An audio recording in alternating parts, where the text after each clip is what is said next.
अरे नको नको देऊ नको. हे 3 पावलं तुला थोडे वाटतात, पण देवाची भाषा, संताची भाषा लवकर कळत नाही. नको देऊ.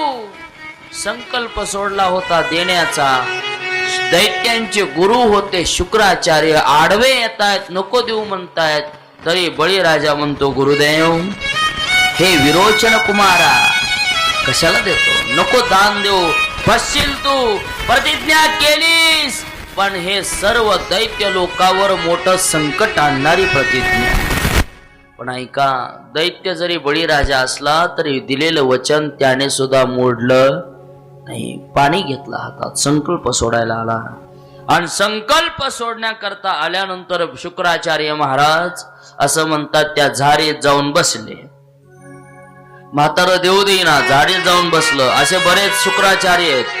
पोराला वाटतंय द्यावं, पण म्हाताऱ्याला देऊ देऊ वाटत नाही. ते मध्ये जाऊन बसलं झाडीत. आणि मग पाणी पडत नाही म्हणून आत काय घातली, काडे काडे घातले.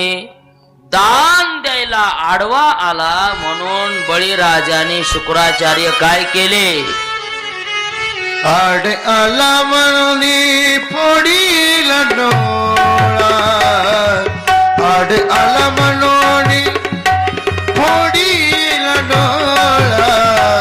बळीने आंधळा शुक्र केला, बळीने आंधळा शुक्र केला. आड आला म्हणून फोडील डोळा, आड आला म्हणून फोडील डोळा. बळीने आंधळा शुक्र केला, बळीने आंधळा शुक्र केला.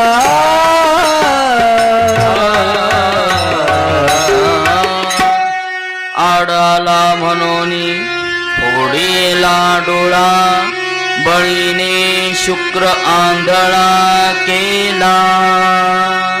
आंधळ आंधळ केलं महाराज. म्हणतो गुरुदेव, अहो ददीची नावाच्या ऋषींनी, देवांनी त्यांना हाड मागितली. काय मागितली? हाड. देवांना त्यांनी हाड दिली. मी तर प्रल्हादाचा नातू आहे नातू, आणि म्हणून मी जमीन द्यायला मागे पुढे पाहणार नाही. करता करता महाराज केलेला संकल्प पूर्ण केला. आणि बळीराजाने 3 पावलं महाराज जमीन दान द्यायचा संपूर्ण संकल्प सोडला. आता काय म्हणते बळीराजाची पत्नी ऐका. त्याची आई असतात बळीराजाची, विरोचनाची पत्नी. भले हुई सती नहीं गई पति विरोचन के साथ, ऐसा पुत्र पैदा किया प्रभु पसारे हाथ. असा मुलगा जन्माला घातला.